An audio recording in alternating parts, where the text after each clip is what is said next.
And now for something completely different. It's EVTV Ireland. Welcome to EVTV Ireland, and this is a new episode of Meet the Owners. So, what is your name and what car do you have? Nice to meet you, Graham. My name is Cillian and I drive the Renault Zoe. Okay, great. So, why did you buy this Renault Zoe?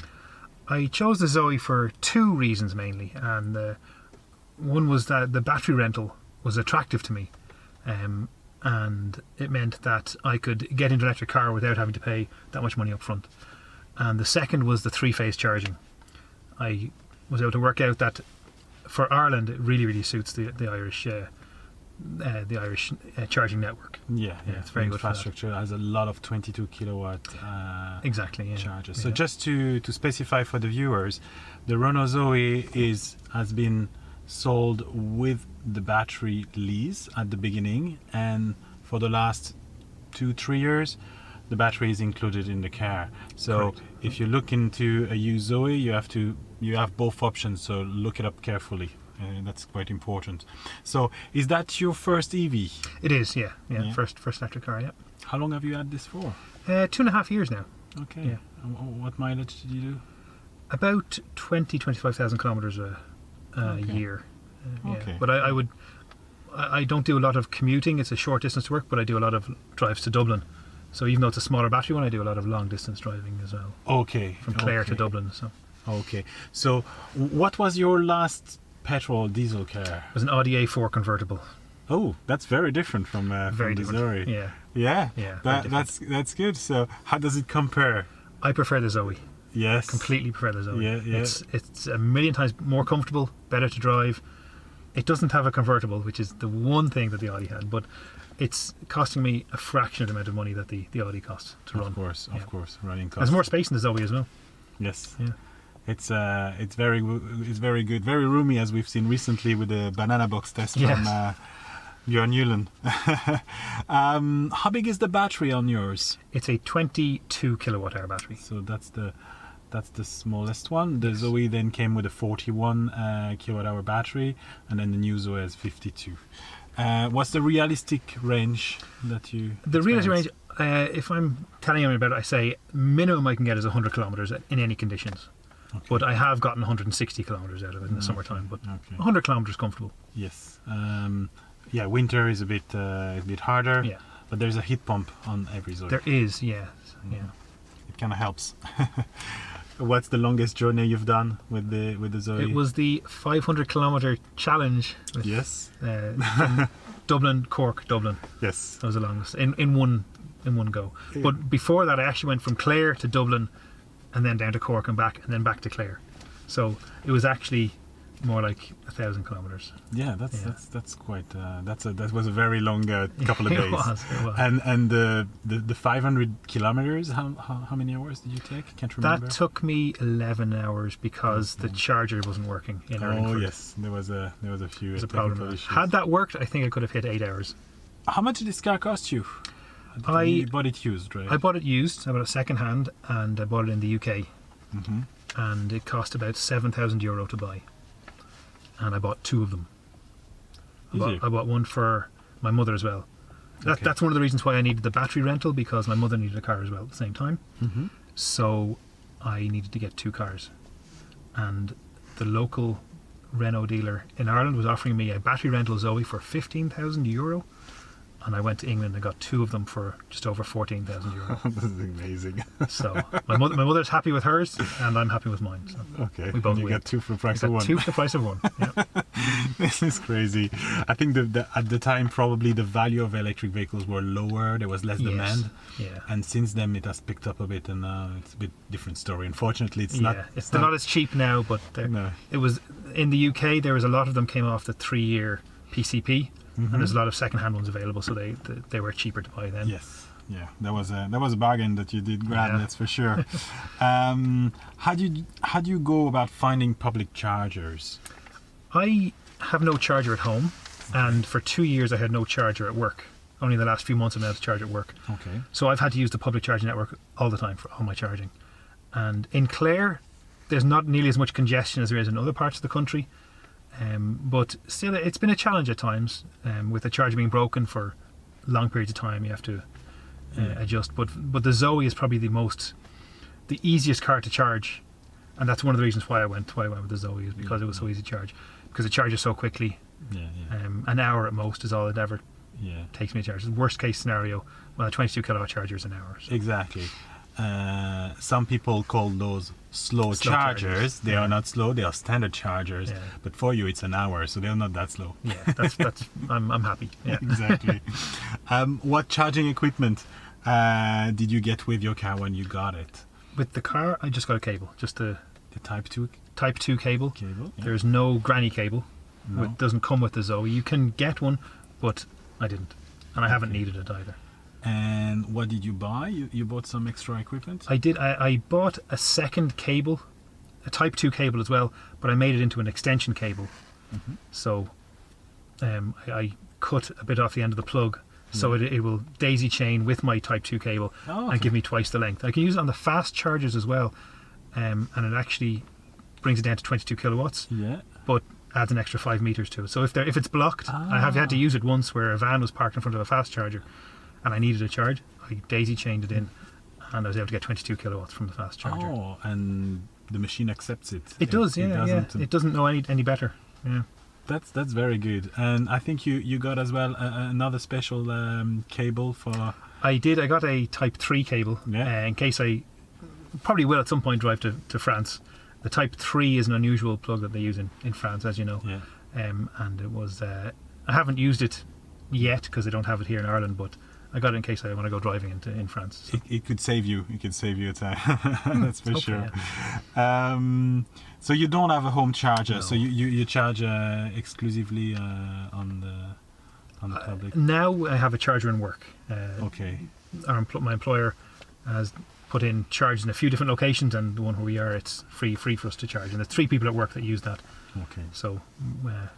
That's where we charge mostly. You charge once a week or something like this? Usually, maybe 2 or 3 times a week. I like to keep it topped up. And so you mostly use the public charge infrastructure when you go on longer journeys. Exactly. To Dublin.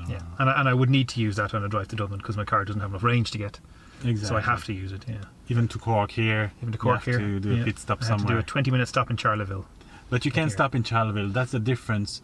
With the Zoe, because you could stop in Charleville or in Mallow, where if you have a DC car like a Nissan Leaf, you either have to be Cork or Limerick, but there's nothing in between that you could really use. Exactly. That's a good thing. You don't have to queue at the fast chargers if you don't want to. Have you ever been stranded or run out of battery? Close. And again, that was the 500 kilometer challenge where the fast charger wasn't working with my car for some reason, and it did work with the Zoe a few minutes afterwards, but it didn't work with mine. So I went very slowly to Urlingford, and the charge in Urlingford wasn't working properly, and it only gave a very slow charge.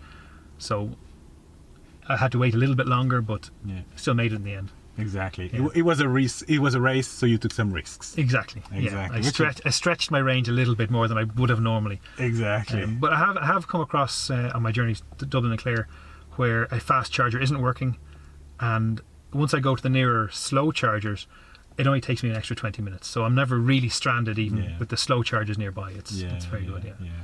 That makes a difference. So hopefully we will see you again next year on 500 kilometer. I'll do a better time next year. In a better time, yes. Next one.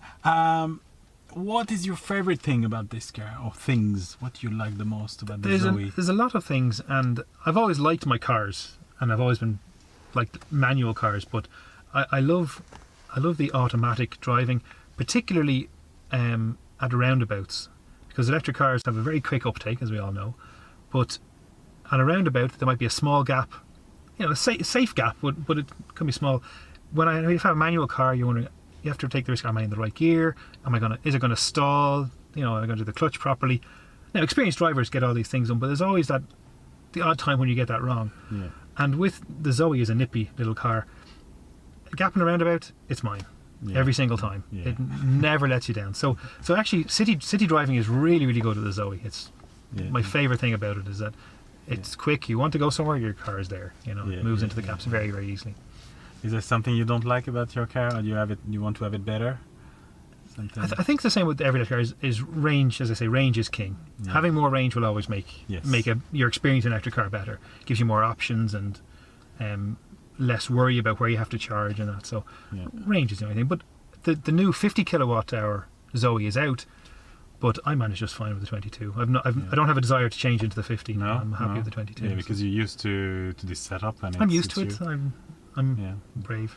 You're brave, yeah, you are. Yeah, I'm happy with it. But if I was to advise someone, I would say get the bigger battery. Always get the bigger battery. Unless you're only ever going to use it maybe for short distances, always get the bigger battery. Yeah. It's a wiser decision to do that. What was the most difficult thing that you came across when you moved from the petrol car to your electric car? For me, it was understanding AC, DC, which cables worked, which ones didn't, and that, because there's always quite unique in that it only accepts AC electric. Yes. It doesn't accept DC at all. But I have a kind of a technical background, so a little bit of study helped. But I can understand why, if someone wasn't technically minded, that could seem quite overwhelming. They come to a charger and there's 3 cables. Which one does? Yes. Which cars use this one? What am I supposed to do? What am I not supposed to do? Yeah. But for the most part, the one that fits your car works for your car. Exactly. It's a learning curve. Exactly. And like petrol or diesel, you can't mix them because Exactly. the sockets, it doesn't fit, it doesn't fit. If it fits, except for Teslas, if it fits, it works. Exactly. Yeah. Tesla's a bit different. Yeah. The other thing actually that was difficult was because I was getting my mother, who's a pensioner, into an electric car as well. As I had to know all this and explain it to her so that she was comfortable as well. So that was the other difficulty that we had gone over, was that I had to be sure enough about this to put my mother into an electric car. So it was actually handy both of us having Zoes, because we're both insured in each other's cars. So when her car needs a service, we just swap cars and I get it serviced for her then and bring it back to her. So, Very handy. but I had to make sure my mother was comfortable, and that was probably the biggest hardship, was make sure my mother was comfortable in the car. Not For necessarily the you. changeover. I felt responsible for her a little bit. That's great. Would you ever go back to a nice car, petrol, diesel? I've had to rent cars with travelling. Yes. That you don't have an option to rent an electric car, unfortunately, everywhere you go. And it's horrible. It's horrible going back to petrol, diesel. I notice the smell more now. The smell of diesel fumes makes me feel sick. I'd never go back. Electric all the way. Yeah, that's very good. Do you have any message for anyone considering an electric car? If anyone has any questions, find someone who has an electric car, ask them to take you for a drive. There's solutions to any of the problems that people can think of. There's always answers there, and it's easy to make it work, and it's definitely worthwhile. Definitely worthwhile. And for anyone looking into a Zoe versus another car, what would you tell them? Why should he get the Zoe more than another one, in your opinion? The Zoe is a very versatile car, and I think it suits Ireland very well. Especially if it's the bigger battery one, you can go across country on one charge, and you're passing maybe 30 or 40 usable chargers on the way, should you need them. Whereas most other cars, you maybe pass 7 or 8 usable chargers on the way. So the Zoe gives you a lot more options. You could, with the new 50 kilowatt one, you could drive from Clare to Dublin, find somewhere to charge with there, do whatever you have to do for 2 hours, and then drive all the way back in, and you wouldn't have to wait on charging at all. Just because of the AC charging, it's very useful. It's an amazing feature of this car. It's unique. It's the only car on the market in Europe and maybe anywhere in the world probably which offers 22 kilowatt onboard charger. It's very, very useful. Very good. Well, thanks a lot, Cillian, for that. My pleasure. And I hope you enjoyed this episode. Thank you.